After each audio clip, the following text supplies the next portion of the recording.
Welcome back to the vlog, everybody. I'm Mike Stallone, and I hope you're having an amazing day. We're going to be doing something today that I have been meaning to do for a long time now, and that's going to be going over 5 things that I absolutely hate about this car, the Toyota Prius.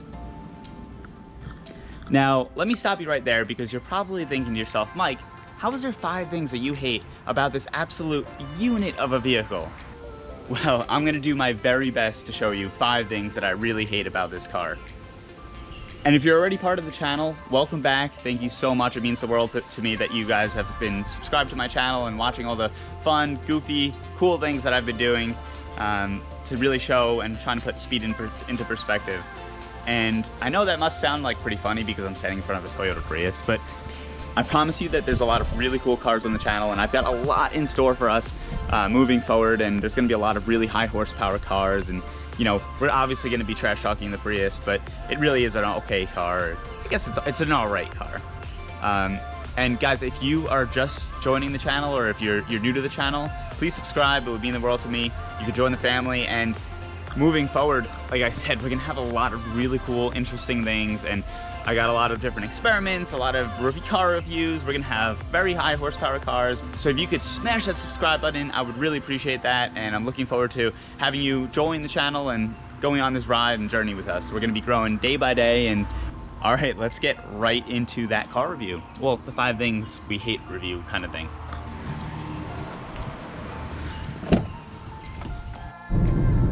Just wanted to start off by saying that this car isn't all bad, but this is the things that I absolutely hate about this car. So number 1 on my list is this car is extremely slow, like really, really, really slow.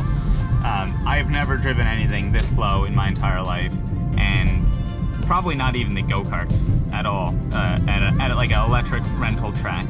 But just to show you, let's see here. We're gonna merge, come to a complete stop, and then we're gonna book it. All right, guys, we are full throttle right now. And talking about 0 to 60 times, I took the Draggy out, and obviously the Draggy is really meant for like much higher horsepower cars, or should we say real cars? But this absolute monster of a car does the 0 to 60 in 10.4 seconds. And that was pretty consistent, so you got to give it that. Coming from the numbers of what this car does, but 10.4 seconds is extremely slow. And so that has to be number 1 on the things that I absolutely hate the most. Especially being a car person, it is unbelievably slow. Now, where the issues come with how slow the car is 1, merging. What we just did, obviously it's Corona season out there right now, so there's not very much traffic, and it's not an issue right now. But when you're merging into a ton of traffic and you've got to get the car going, you got to get the car hooking and cooking. This car does not hook and cook. Like I said, 0 to 60 in 10.4 seconds. You're not getting anywhere very fast. It's very doable. I mean, once you get used to it, you know to give yourself a little bit more room, more than you probably should, more than you're used to. But the speed of the car is definitely an issue when it comes to merging. Now, another time when speed is an issue is when you're trying to follow somebody. If there's somebody that you're trying to follow and they drive like a normal human being, it is impossible to keep up with them.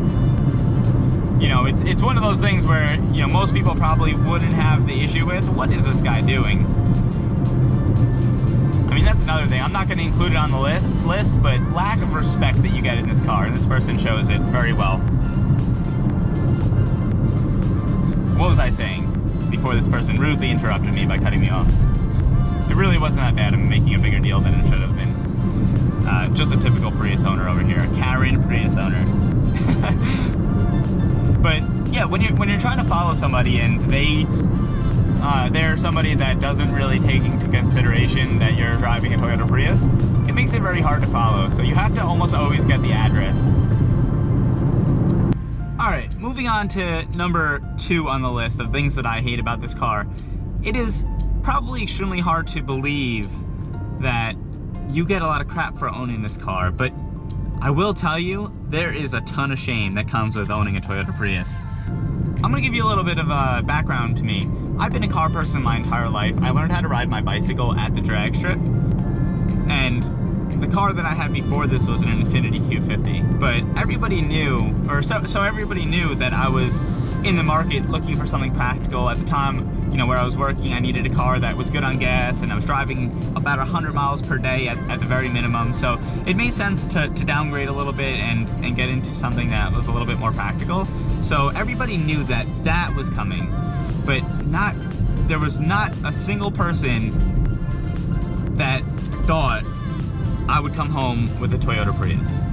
And I knew that it was gonna be a rough, you know, I was thinking maybe month, let everybody get used to it, and then, you know, all the jokes would die down. But let me tell you guys, it is relentless. It never stops, and whenever you meet a new person, the last thing that you want to tell them is that you drive a Toyota Prius. I mean, I pretty much resort to just telling people that I drive a Toyota.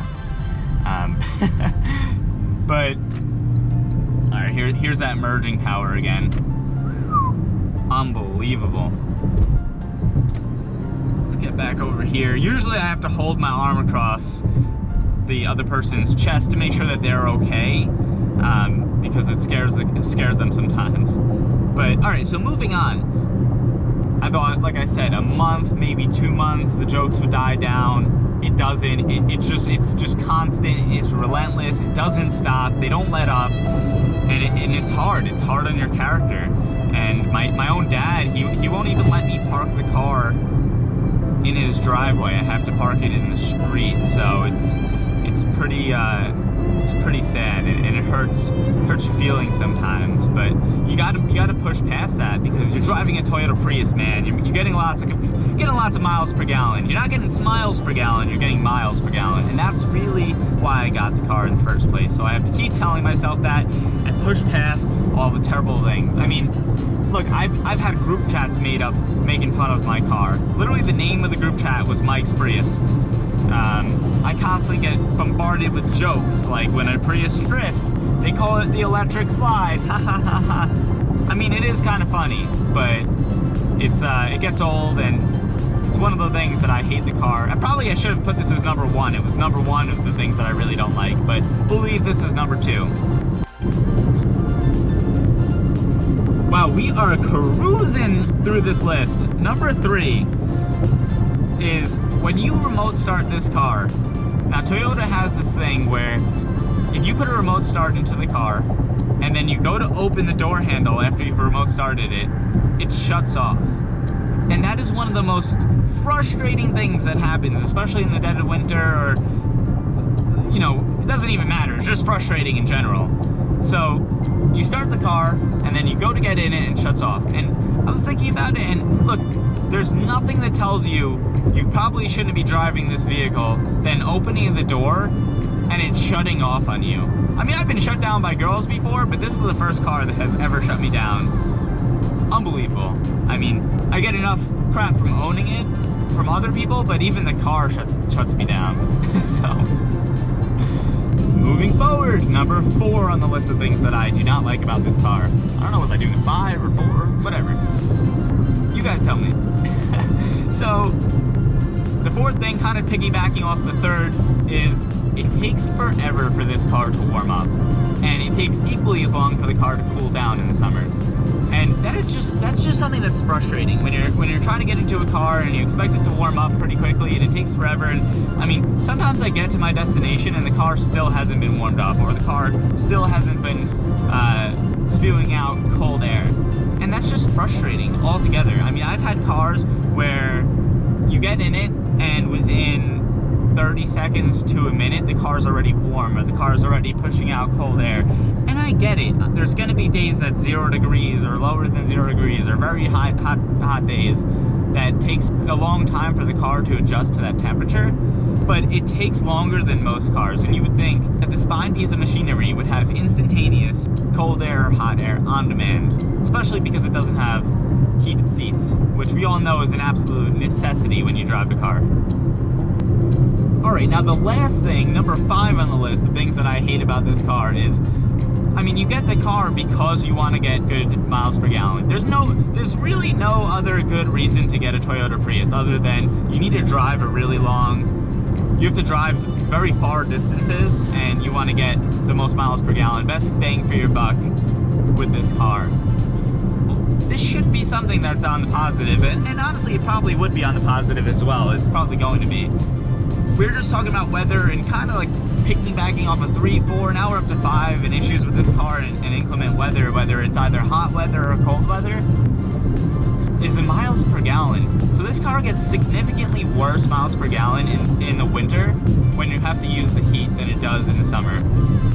Obviously it gets the best when you're not using the AC or the heat and you're kind of just driving with the windows open, and it does make sense, but the difference in miles per gallon is very significant. And keep in mind, guys, I don't really drive like how my car tells me I should. That's another thing, it rates you when you're driving, and you almost never drive well. I'm sure that if I drove how the car wants me to, or how Toyota's engineers intended for you to drive in order to get the most miles per gallon you possibly can, I'd be able to get 60 miles per gallon all the time, which I have hit. I've hit even 70, 75 miles per gallon with this car when I was really trying to baby it. But real world practical driving, you're not gonna get the miles per gallon that you get all the time, and especially when it's in the middle of summer or the middle of winter, your miles per gallon will definitely vary. And in the summer, just to give you an idea, I'm probably getting, like right now I'm getting 54.5 miles per gallon, but on average I'm probably getting like 50 to 52 miles per gallon, which is really good, and I'm not complaining about that.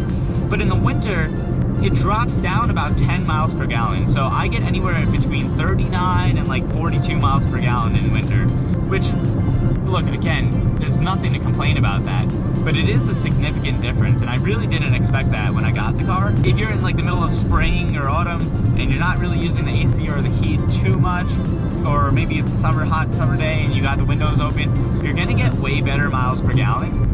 And I've gotten, like I said, 70, even 80 miles per gallon before for 100 miles, and it's insane. It's really awesome to be getting that, but that's got to be one of my pet peeves about owning this car. It's just, it's not very consistent with the miles per gallon, and in order to get the very high miles per gallon, you have to really baby the car. There's no, you can't drive it like a normal car, and especially being from a car family, I tend to drive it on a little bit of a faster side. That was the 5 things that I absolutely hate about my Toyota Prius. There's a lot more things that I don't like, but there's actually a good amount of things that I do really like about this car and owning it. Otherwise, I wouldn't have had it for so long. I've owned it for about 2 years now. Moving on, I'm going to be making a video about some of the things that I like about the car. It's going to be a little bit less funny and a little bit more serious of a review of the car to tell you about the things that I like about it.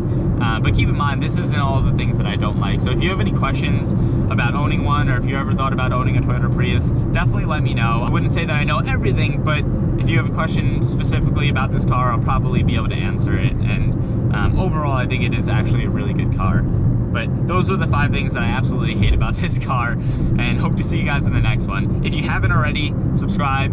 I'm going to be putting out a ton of different content. This is going to be the slowest car by far that there ever will be on my channel. Alright guys, see you in the next one. Thanks so much for watching the video.